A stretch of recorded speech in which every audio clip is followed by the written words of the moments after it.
Dimanche, ce dimanche, nous avons j'ai la joie qu'on se retrouve encore, de retrouver certains qui sont rentrés de vacances. Voilà, bienvenue à tous et à ceux qui nous rejoignent peut-être aussi pour la première fois, qui accompagnent de la famille. Et vous savez, demain c'est la rentrée. Alors c'est peut-être un sujet de joie pour peut-être certains grands-parents qui vont pouvoir à nouveau retrouver un peu la paix. Pour des parents, c'est peut-être un sujet d'inquiétude, et puis pour les enfants, peut-être aussi un sujet de joie de retrouver les copains. Et si je vous parle de la joie, c'est parce que justement, quoi de mieux que la veille de la rentrée pour parler du sujet de la joie. Vous le savez, on a vu tout au long de ces dimanches, tout au long de cette année, on a étudié des thèmes, chaque dimanche un nouveau thème quand j'apportais la prédication. Et ce matin, nous allons étudier le thème de la joie qui va nous mener à comprendre comment fonctionne notre être et comment il éprouve de la joie dans le Seigneur. Et pour ça, avant de nous tourner vers l'Épître aux Philippiens, nous allons nous tourner dans la prière vers notre Seigneur. Prions. Seigneur, Père Tout-Puissant, tu as voulu que ce soit par ta parole que ton esprit agisse. Et Seigneur, sans l'œuvre de ton esprit, tout ce que nous entendrons ne sera que lettre morte. Si ton esprit n'était pas là pour venir accomplir dans nos vies, dans nos cœurs, ce que toi tu désires, ce que toi tu commandes, alors il n'y a rien que nous pourrions faire. Oui, le vouloir et le faire viennent de toi. Mais Seigneur, tu le donnes à celui qui te cherche. Tu dis dans ta parole que c'est nos cœurs qui disent de ta part, « Cherchez-moi ». Alors Seigneur, ce matin, nous sommes venus à ta rencontre. Bénis ton peuple par ta présence et par l'illumination de ton esprit qui accompagne ta parole. Dans le nom de Jésus, par lequel nous avons grâce sur grâce. Amen. Alors nous nous tournons vers l'écriture. Alors je suis désolé pour la projection. On a changé l'ampoule et honnêtement, depuis qu'on a changé l'ampoule, c'est pire. Alors rassurez-vous, je crois que dans les prochaines semaines, on va mettre en œuvre quelque chose pour que ça s'améliore. On va soit changer de rétroprojecteur, soit changer d'ampoule. Enfin, on va trouver quelque chose parce qu'il n'a pas la puissance qu'il avait avant. Mais ça ne nous empêchera pas de lire la parole, puisque ce matin, je vous invite soit à tourner vos Bibles ou vos téléphones portables. Parfois, vous avez la Bible sur le téléphone portable. Nous allons au chapitre 2 de la lettre aux Philippiens et nous allons voir les versets 12 à 18. Puis ensuite, nous verrons ensuite le chapitre 3 et le verset 1, puis le chapitre 4 et le verset 4. Vous allez voir, ils traitent de la même chose. Commençons par Philippiens, chapitre 2, versets 12 à 18. « Ainsi, mes bien-aimés, vous qui avez toujours obéi, non seulement quand j'étais présent, mais bien plus encore maintenant que je suis absent, mettez en œuvre votre salut avec crainte et profond respect. En effet, c'est Dieu qui produit en vous le vouloir et le faire pour son projet bienveillant. Faites tout sans murmure ni contestation, afin d'être irréprochables et purs, des enfants de Dieu sans défaut au milieu d'une génération perverse et corrompue. C'est comme des flambeaux dans le monde que vous brillez parmi eux, en portant la parole de vie. Je pourrais alors être fier le jour de Christ de n'avoir pas couru ni travaillé pour rien ou en vain. Et même si mon sang doit couler pour le sacrifice de votre foi, j'en suis heureux et je me réjouis avec vous tous. Vous aussi, soyez de même heureux et réjouissez-vous avec moi. » Et cet encouragement à la joie, à se réjouir avec l'apôtre Paul le répète à nouveau, chapitre 3, verset 1. « Maintenant donc, mes frères et sœurs, réjouissez-vous dans le Seigneur. Je n'hésite pas à vous écrire les mêmes choses et cela contribue à votre sécurité ou votre bien-être. » Et il le redit encore au chapitre 4, il le répète. Réjouissez-vous, chapitre 4, verset 4, réjouissez-vous toujours dans le Seigneur. Je le répète, réjouissez-vous. Voilà, jusque-là, la lecture de la parole de Dieu. Et Et ce passage, 4 fois dans la lettre aux Philippiens, l'apôtre Paul encourage, instruit, demande, exhorte, ordonne, on pourrait dire, parce qu'en fait le verbe est à l'impératif. Il encourage, commande aux chrétiens de la ville de Philippe, Philippiens, ça voulait dire les habitants de la ville de Philippe. Cette ville de Philippe, c'est une ville qui se trouve en Grèce, dans le nord de la Grèce, à éprouver de la joie. Il dit, je me réjouis avec vous tous, soyez de même heureux, réjouissez-vous avec moi, réjouissez-vous dans le Seigneur, réjouissez-vous toujours dans le Seigneur. Et vraiment, pour vraiment être sûr qu'on a compris, je le répète, dit-il, réjouissez-vous. Cette injonction de Paul, cet ordre de nous réjouir aux chrétiens, Paul ne le fait pas, il faut se le rappeler parce que les vacances sont terminées. Paul ne donne pas cet ordre de se réjouir depuis une maison de vacances ou depuis le calme de son foyer. L'apôtre Paul, lorsqu'il écrit ces lignes, est en prison. Il est enchaîné. Il ne sait pas quelle sera la suite pour sa vie. Et pourtant, il dit aux chrétiens de Philippe, « Moi-même je suis heureux, s'il vous plaît, réjouissez-vous avec moi et partagez avec moi cette joie dans le Seigneur. » Alors, d'abord, qu'est-ce que la joie ? La joie, si on voulait la décrire, il faudrait commencer par dire que la joie est une émotion. Une émotion. Et les émotions, eh bien je ne sais pas vous, mais moi je n'arrive pas à me forcer à éprouver une émotion. Si on me dit « Charles, aie peur », là actuellement j'ai beau essayer d'avoir peur, j'y arrive pas. Et dans les moments, on va dire, pas rigolos, si on me dit « Charles, sois joyeux », le mieux que je puisse faire, c'est faire un sourire, mais ça ne sera pas de la joie. Je peux faire semblant éventuellement, mais je ne peux pas me forcer à éprouver une émotion. Alors, comment l'apôtre Paul peut-il nous dire à l'impératif cet encouragement, cet ordre surprenant, réjouissez-vous? Et c'est ce que nous allons chercher à comprendre. Et il y a là un mystère en creusant qui va nous éclairer sur quelque chose de fabuleux de la vie chrétienne. C'est, je crois, vraiment ça que nous allons chercher. Alors, le premier malentendu qu'il faut soulever, qu'il faut relever, c'est que la joie dont l'apôtre Paul parle ici, c'est pas la joie normale, c'est pas la joie habituelle. Vous savez, Dieu nous a donné des tas de sujets de joie, il y a des tas de choses qui nous réjouissent habituellement, et c'est bien. Par exemple, j'allais donner un exemple, mais ça allait être un exemple, je pense, surtout pour moi. Quand le matin, par exemple, j'ouvre le frigidaire et je m'aperçois qu'il reste encore une part de gâteau, je suis joyeux.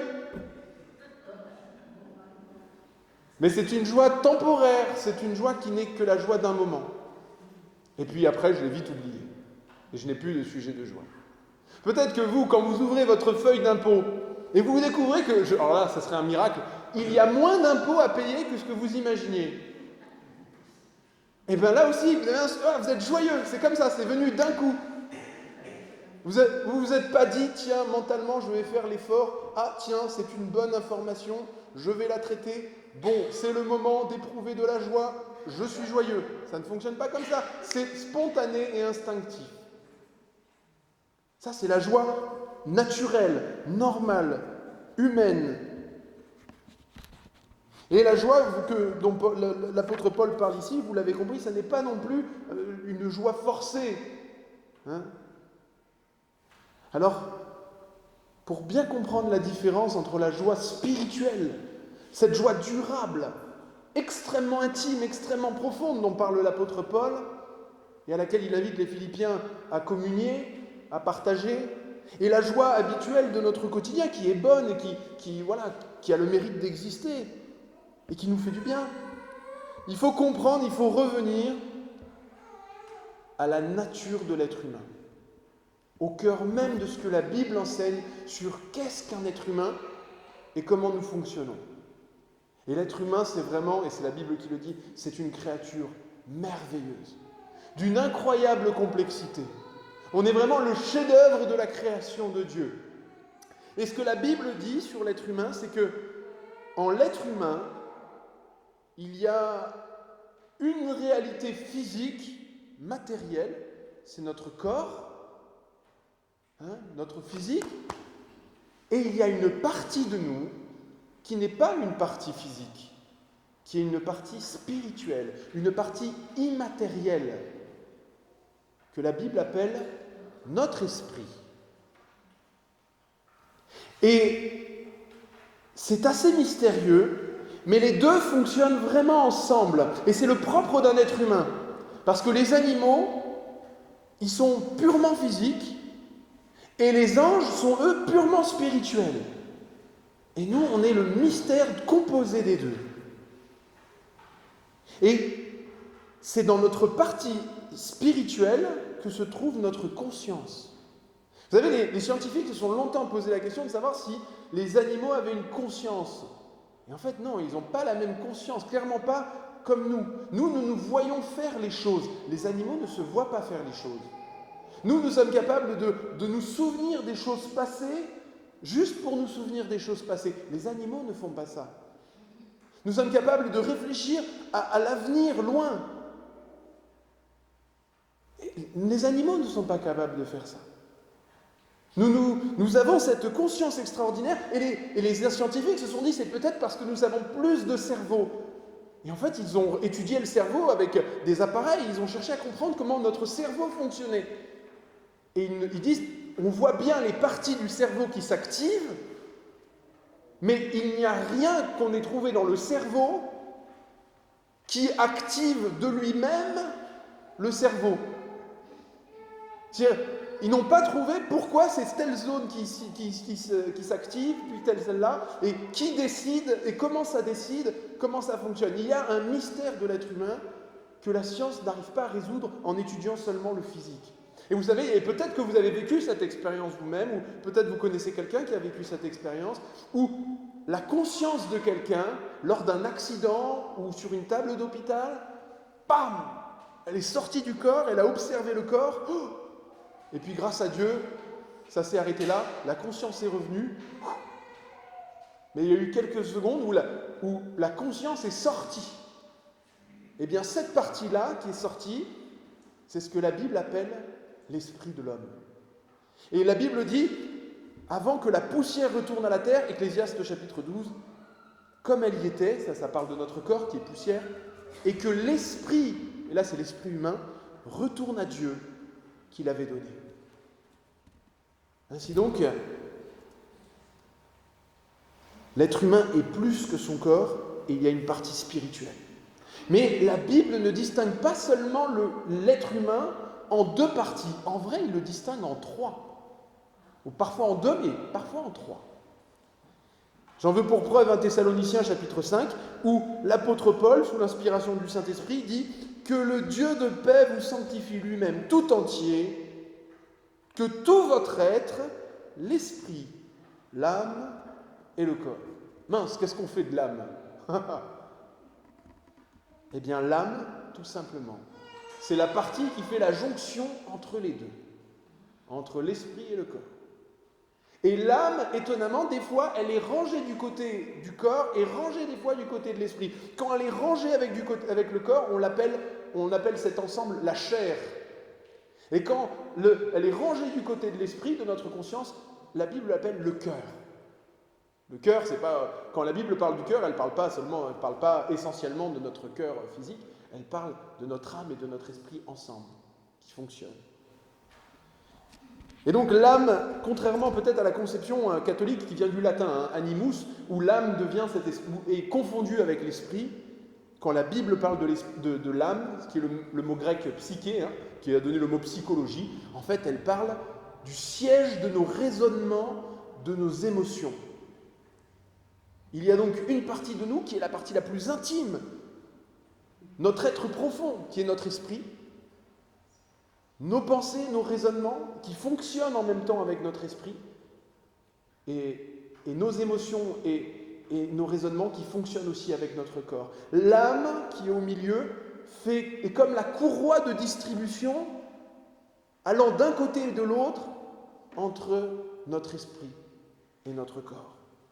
C'est un grand mystère de le fonctionnement de l'être humain. Et c'est parfois très difficile de distinguer l'âme de l'esprit. La Bible témoigne de cette difficulté. Elle dit que c'est seulement la parole de Dieu qui est tellement tranchante, qui est tellement vivante, elle est tranchante jusqu'à séparer l'âme et l'esprit. Hébreux chapitre 4, verset 12. Parce qu'elle juge les sentiments et les pensées du cœur. Alors pour faire un peu la comparaison, on va prendre ce piano. Je ne sais pas si vous avez remarqué, d'ailleurs, des fois il manque des touches, il y a des cordes qui ne fonctionnent pas. Ça va en rendre un meilleur exemple encore. Vous allez voir. Le pianiste qui joue, c'est notre esprit. Et il joue sur quoi? Il joue sur le clavier. Et sur le clavier, des fois il y a des touches qui fonctionnent bien, il y en a d'autres qui fonctionnent moins bien. Eh bien le clavier, c'est notre âme. C'est nos pensées, nos émotions. C'est tout ce qui fait. C'est notre organe à émotion et à pensée. Et c'est l'âme, le clavier, qui transmet vers les cordes, qui est notre corps avec notre système nerveux, qui nous fait bouger et qui fait que finalement, ce qu'on va voir, ce qu'on va entendre, le son, va transmettre ce que l'esprit et l'âme ont donné. Ce qui fait que, pour redonner le même exemple, si le pianiste est dans la joie et qu'il est un bon pianiste, quand il va jouer, on va entendre normalement, en temps normal, on entend la joie du pianiste. Et on est capable de dire, vraiment, on sent qu'il a mis de la joie dans son jeu, il s'est appliqué, il est heureux. Mais imaginez qu'il y ait des touches qui ne fonctionnent pas bien. Elles sont collées ensemble, ou pire, il manque toutes les blanches, il n'y a plus que les noires. Alors là, même le meilleur pianiste au monde, les seules choses qu'on va entendre à la fin, ça sera une musique triste. L'être humain fonctionne un peu comme ça. Et il est dit, en tout cas dans la parole de Dieu, que si nous croyons en Jésus, si nous avons reçu l'Esprit Saint par la foi, alors l'Esprit de Dieu est en communion avec notre propre esprit.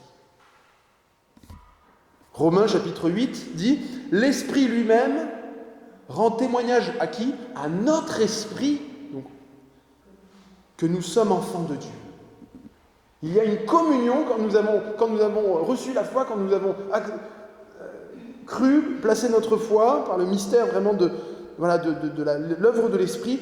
Alors il y a communion entre notre esprit et l'Esprit de Dieu. Et la présence de l'Esprit Saint en notre esprit produit petit à petit une transformation de notre être. Notre esprit a toujours des tas de problèmes, il est toujours pécheur, il y a toujours des tas de choses, mais il est au contact de l'Esprit de Dieu et graduellement, petit à petit, plus nous lui laissons la place à cet Esprit de Dieu, plus nous recevons le fruit de l'Esprit. Et qu'est-ce que le fruit de l'Esprit? Le fruit de l'Esprit est donné dans la lettre aux Galates au chapitre 5, et l'apôtre Paul dit le fruit de l'Esprit, c'est-à-dire la production de l'Esprit dans notre esprit, c'est l'amour, la joie, la paix, il y en a encore beaucoup d'autres, mais rien que qu'on va prendre, c'est là. L'amour, la joie, la paix. La joie est donc le produit de l'Esprit de Dieu en notre esprit. Et c'est de cette joie spirituelle bien spécifique dont l'apôtre est en train de parler. C'est cette joie qui se développe au plus profond de notre être. C'est un fruit de l'Esprit de Dieu. Et c'est là où il y a une différence avec la joie habituelle. Quand j'éprouve de la joie normale, elle ne peut pas être en même temps avec une autre émotion. Je ne peux pas être en même temps triste et joyeux habituellement. Je peux avoir deux sujets de joie et les deux donnent une sorte de mélange. Je serais moyennement joyeux. Voilà, il y en a une qui vient ternir l'autre. Bon. Alors que la joie spirituelle, vu qu'elle est sur un autre plan, qu'elle n'est pas juste de notre âme, mais qu'elle est de l'esprit, les deux coexistent en même temps. On peut être triste dans notre âme et joyeux dans notre esprit. Et c'est ce qui fait la particularité de l'expérience chrétienne. Et Et c'est ce que nous dit l'apôtre Paul. Il dit, de Corinthiens chapitre 6, « Attristé, mais toujours joyeux ». Pour la plupart des gens, pour la plupart des êtres humains, de ceux qui ne connaissent pas le Seigneur, de ceux qui ne sont pas habités du Saint-Esprit, très souvent c'est le contraire qui est vécu. Ils ont au fond dans leur esprit une profonde inquiétude, et c'est ce que nous dit la Bible, parce que la Bible nous dit que spirituellement, dans leur esprit, la plupart des gens vivent dans la peur de la mort.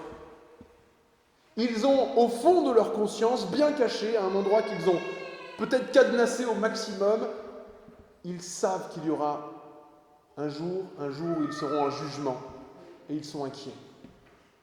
Ils savent qu'ils vont mourir et ils ont peur. Et leur esprit est dans l'insécurité.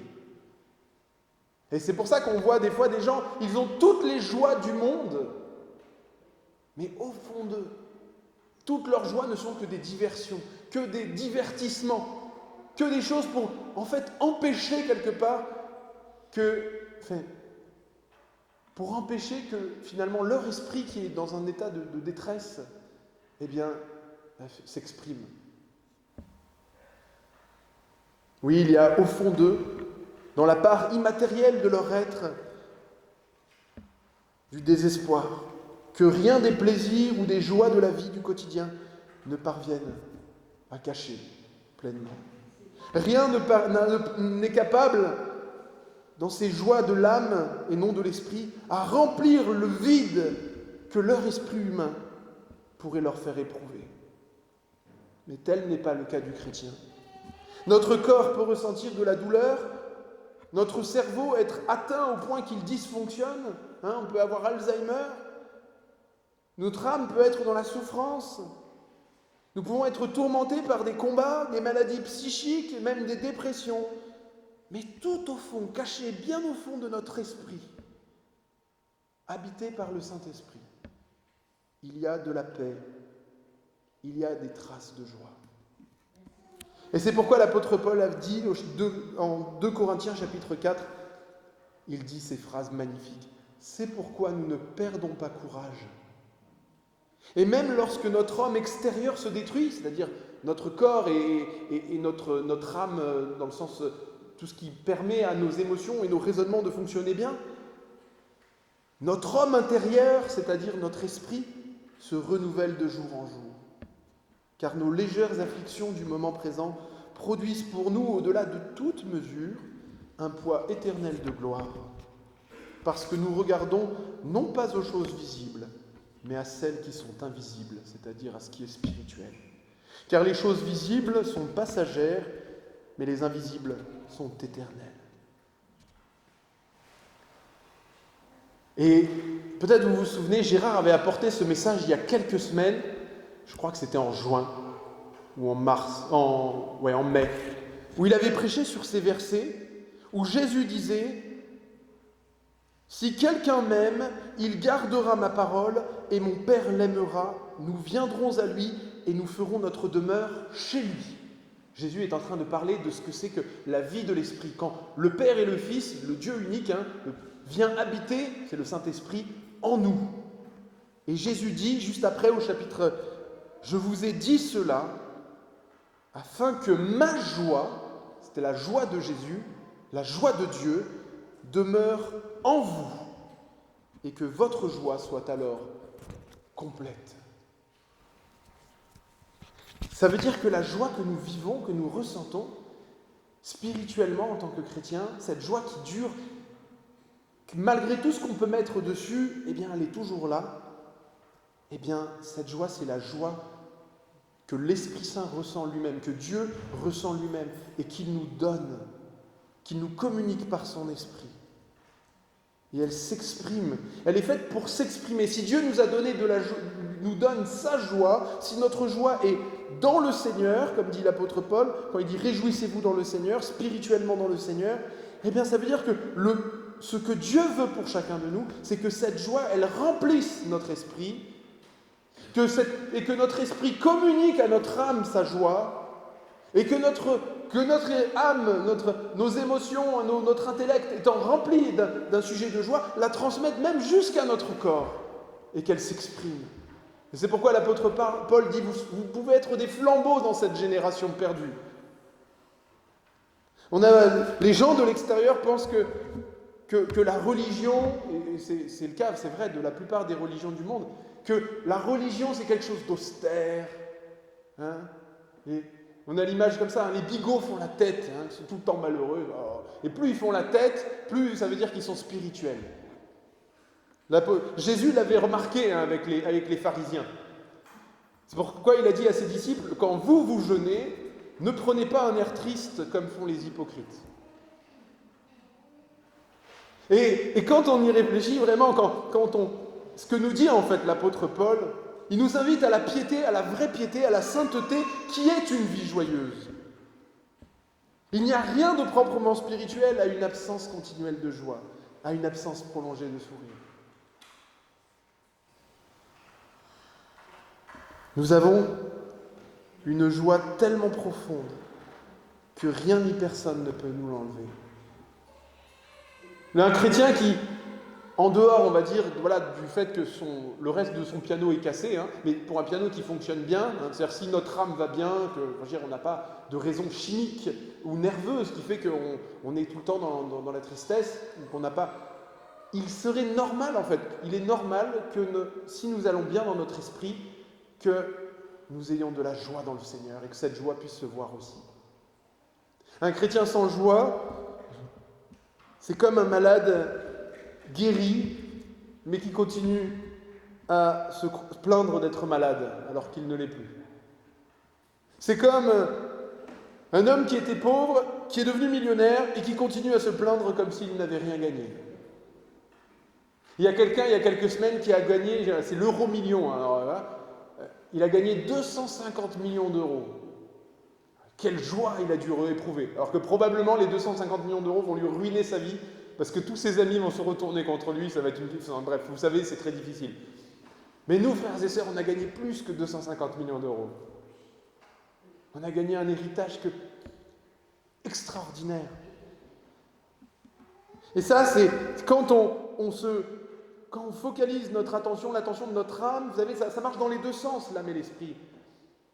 Quand on place les mots dans notre bouche et qu'ils se laissent en fait communiquer à notre âme et que notre âme à son tour communique à notre esprit dans le mystère de l'être humain, et que notre esprit s'ouvre à l'Esprit de Dieu davantage, l'Esprit de Dieu nous communique sa joie. Paul dit en 2 Corinthiens chapitre 6, je vous le redis, « Même attristés, nous sommes toujours joyeux », mais voici la suite. « Même pauvres, c'est comme si nous étions riches. Et n'ayant rien, c'est comme si nous possédions tout. » Et plus nous réaliserons, au plus profond de notre être, que les promesses de Dieu sont vraies, et plus notre joie véritable, cette joie spirituelle, plus elle sera grande. Alors, frères et sœurs, réjouissons-nous dans le Seigneur pour cette prochaine année scolaire. Quoi qu'il arrive, réjouissons-nous. Nous avons des raisons, vraiment, de nous réjouir et notre esprit se réjouit déjà. Je vous invite à la prière.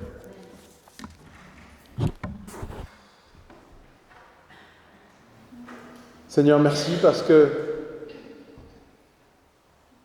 même quand notre âme est abattue, même quand notre corps extérieur se détruit,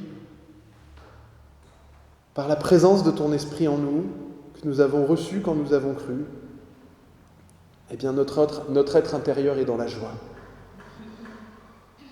Seigneur, aide-nous à rester en communion continuelle avec ton esprit et à laisser cette joie qui est au plus profond de nous, à cette paix qui est au plus profond de nous, cet amour qui est au plus profond de nous, toutes ces choses qui viennent de toi, qui sont le fruit de ton esprit, à s'exprimer.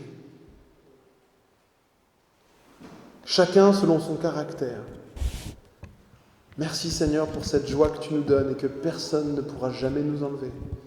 Qui fait que même si nous étions en prison, comme l'apôtre Paul, nous aurions encore vraiment un sujet d'encourager nos frères, nos sœurs, nos familles, d'être dans la joie.